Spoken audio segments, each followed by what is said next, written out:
Okay, so that's kind of the introduction. So let's talk about your intro to Ballroom. So did Monique introduce you to Ballroom, or is that something that you found on your own? And what about it attracted you to it? So I'm gonna say like Donika, Crash, and it's so hard to say Crash because I never called him before. But Crash and Trouble kind of introduced me to Ballroom. Like they kind of broke down what Ballroom was, and they like used to make me practice like sit in the wall and duck walk for hours. Like oh my god, this should be crazy. But Wait, you say practice, so you already had an interest in voguing. yeah, I was a dancer prior to like not a ballet dancer, but like a street dancer. I used to dance with a group, and voguing being another style of dancing just kind of interested me right away. So I used to play around in the house. Of course, in my mind, I didn't think like, oh yeah, but I'm gonna walk a ball. Like one day, I used to just feel like So it was for fun. Yeah, it was just for fun. And then once I got on the floor for the first time, I was like, oh wait, I might need to do this again. And that's where it happened. Monique put me in that Grand March, and after that, I would go to Buns the next week and the next week and the next week. I would keep walking Virgin Vogue. I used to be so nervous. I used to be like, baby, can they do 2x2? Like I didn't want to go out there by myself. I used to want to just straight put. It was like a stage fright thing. Yeah, it was like I just wanted to go straight to battles. But I used to feel like when you went straight to battles, you wouldn't get chopped. So I was scared to go. You didn't want to get chopped. Right, I didn't want to get chopped. So describe like you first walking the ball. Like, do you think that looking back, especially like you walk a performance this long now, if you look back at your stuff then, what do you rate your performance then? A chop. I was just say a chop. I was terrible. I was terrible. I feel like it took me a long time to actually get completely happy with my own move. Let me ask you this: was it your technique, or was it you know? Because a lot of people they copy at the beginning because they don't know. Do you think that it was your technique now, or do you think that you perfected your technique that you had then, or do you think it was just you were doing whatever back then? I was definitely doing whatever back then. I was just doing anything. Now I feel like there's a specific like attitude and a presence that you have to feel on your own before you can perform to the best of your ability. And I feel like that's why I couldn't, because I was so worried about like what people would say while I was voguing or how they would act and stuff like that. So now it's kind of like I can pretty much zone people out, like to some extent, because energy still plays a big part in like my performance. But like I get on the floor, my attitude is like I don't really care no more. Once I hit the floor, I'm no longer nervous. I'm nervous walking to the floor, but once I get there, I'm not nervous anymore. Now at this point, all eyes is on me. All eyes on me, motherfuckers. So let me ask you this: what you said it trouble and all of you practice a little bit. Who were your inspirations, or you could say then, that you watched and you admired and you was trying to maybe aspire to get to, or was amazed at back then? So it's funny, it's like back and forth for two totally different performances. I used to love Cassandra, and at that time she was something to come. Well, she is something to come. I like loved Kitty at the time, and then like once I started, like I came out of Virgin Vogue, I was like feeling the Kitty more, and like then I started feeling Berlin a lot. Like Berlin has such a like a diverse performance. It could be dramatic, it could be soft, and the attitude is just so like it's everything. So like those are the people that was really inspiring me, and I watched them the most. Did you think so? Wait, were you in a house already back then? When I joined the when house you was doing so you was already 2006. So when you was walking Virgin Performance Shop, you was a con already. My first time walking, no. I got in the House of Con like a couple times into walking. So you knew that? Did you know like okay, Butch Queen Vogue Femme is going to be my category, or did you think that you were going to be doing other things? I started off walking Virgin Vogue, and then I started walking Schoolboy Realness, and then I tried to walk Twist, and I was getting tense. Well, let's get back because I never knew you walked Schoolboy Realness. Right. How long did you do that for? It wasn't very long. The last time I walked it was the Candy Land Ball in Jersey. That was the last time I walked it. Did you enjoy the category? I enjoyed it. Well, no, I didn't really. The thing is, I didn't really care to walk Realness. I just wanted to walk Realness. But people felt like I should walk Schoolboy Realness. And I used to get tired of walking it because I used to lose people with facial hair all the time, and I was like bald face. So I'm like. You was a baby. I was a baby, and I used to lose to people that looked like my teacher. So I was like, wow, I can walk this. That's a conversation for another day about that category. Okay. But let me ask you this though: did you know, like when you were voguing, like that you were tall? And I know like, you probably heard like back in the day, like there was such a stigma if you was like tall voguing. Being that you was voguing femme, did you ever feel uncomfortable? You mean like on a level of masculinity? Yes. Absolutely. Oh my god. So at one point, I used to always say like, "Oh my god!" Like, but this was once I was like in Vogue Femme, not necessarily comfortably in Vogue Femme, but that was my category. I used to think to myself like, "Bitch, how you want me to battle Tashawn Miss Rocky? Like, she looks like this is how she look every day when she wear these effects. Like, and I don't dress like this." So I used to try to think to myself like, "How can I battle this person and separate the fact that I'm more masculine than her everyday life?" But like make it matter to the category where I look like two feminine boys battling. And at some point I had to find a way to get comfortable into being like feminine in my performance. So what I did was I started to embrace like cunty effects and like make them a little more cuntier than usual. So instead of wearing like at that time, which was okay, like leggings and a tank top, a colored tank top, I would turn it into booty shorts and a tank top, maybe off the shoulder shirt or something like that. So like it started to get like a little more cuntier. And once I started realizing like, bitch, the more cunty I dress, the more cunty I feel, I was able to break the back of like, bitch, you on this for you the cunts because you don't want nobody calling you no twister. You know what I'm saying? Right. So Did you ever contemplate walking twist?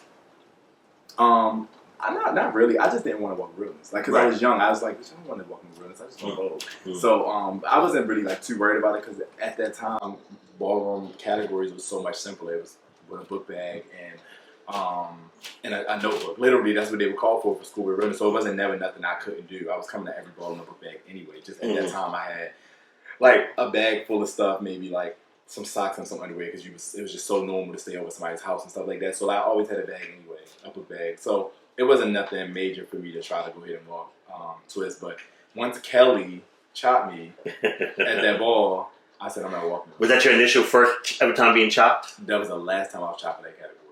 And okay, so that was the first time you ever chopped? That wasn't the first time. Okay, that gotcha. definitely wasn't the first time. And what year are we talking about right here? Candyland. 2007. Was that 2007? 2007, New Jersey. Okay. Okay, so tell me, so you're voguing now. Now we're into, like, I would say probably like 2 years of you voguing. Tell me, what was that first battle that you could remember where you felt like, okay, I came out and I did not play around? First battle, 2 years from 2007. I was No, I'm talking about from you walking. From you starting, when was the night where you felt like, wait a minute, I could really do this? It wasn't even a battle. It was my 10s, and it was the first New York ball I ever walked. It was the Jasmine Couture ball, the collections ball for the 5,000 twist. Mm-hmm. That was the first ball. I came out and I felt like, okay, you can do this. Like, you got this. That night was so good for me, for one, because I tried to go first. I tried to actually go out there first, but Ronaldo actually stormed past me and went and got his 10s first. So I got my 10s second.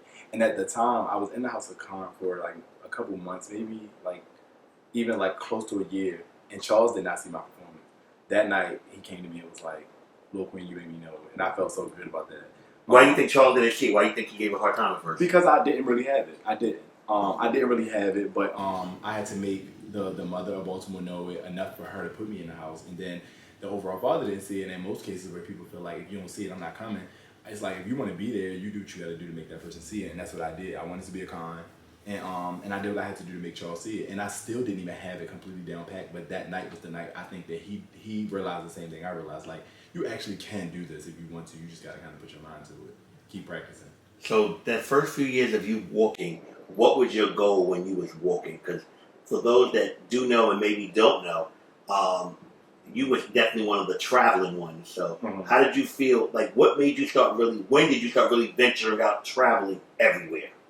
I think I took flight from that time when I took flight. I had like my uncle Mark Mugler, who was a con at the time, started taking me to Rumble Balls like every month. Like, they have Rumble Balls every month. And I was at every single one. I was like going to Rumble Balls every month. I was going to First Fridays. I was going to the major balls. I was going everywhere. And I just never stopped. I feel like I've never stopped once I started Ballroom, even up until now. And I just was like, and what my ultimate goal was just to be like, baddest bitch on the floor. I really did. I really felt like I watched these clips and I see who's the baddest bitch, even without seeing them vote. Like, when I was learning who people was, I knew who already had it because of like how they acted when they got on the floor, how they performed. And I just wanted to be that person. Like, I wanted to be the one that everybody's like, bitch, I have to be him. Like, I wanted to be people's favorite.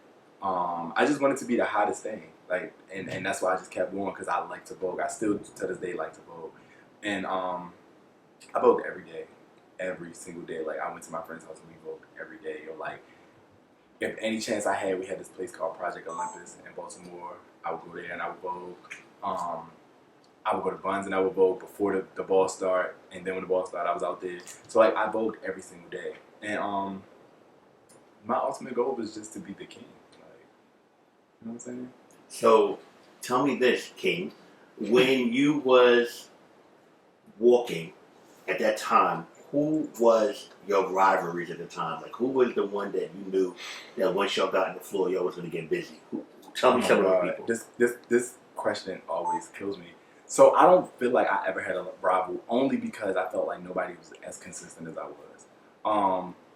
I had people that I went to certain places and I battled them when I went there, but like I only met them there. Like it was like people. I battled Omari when I went to New York. So you're saying that as far as like a rivalry where like That was I know what following you're me saying, around. going back and forth where y'all are battling, Yeah, like the rivalries are back in the day, you never had one of those. Right. But when you would hit a city, you would be battling for certain Yeah, it was certain people. Like when I got to Philly, Kevin definitely was calling me and Selena out. When I was in New York, like nobody called us out, but me and Amari would kind of meet on the floor most of the time. Even Alex at some point, we was meeting on the floor a couple years down the line. DC, there was nobody. It was like just me most of the time. Me along with the other cons that would walk.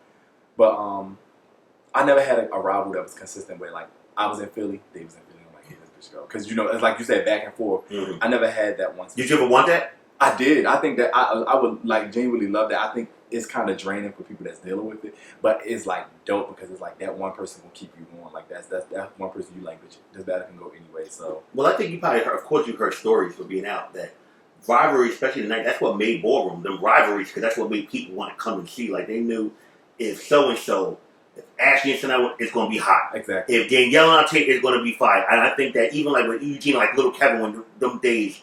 It made people know, like, okay, it's gonna be a battle tonight, knowing that they see them in the building. And I do think that's something that Ballroom's lacked for a long time, is that rivalry, that back and forth, not knowing who's going to get it. And a lot of those rivalries where there would be shade inside the Ballroom, but they would be cool outside. That's what made it even better. Yeah, somebody told me that once before.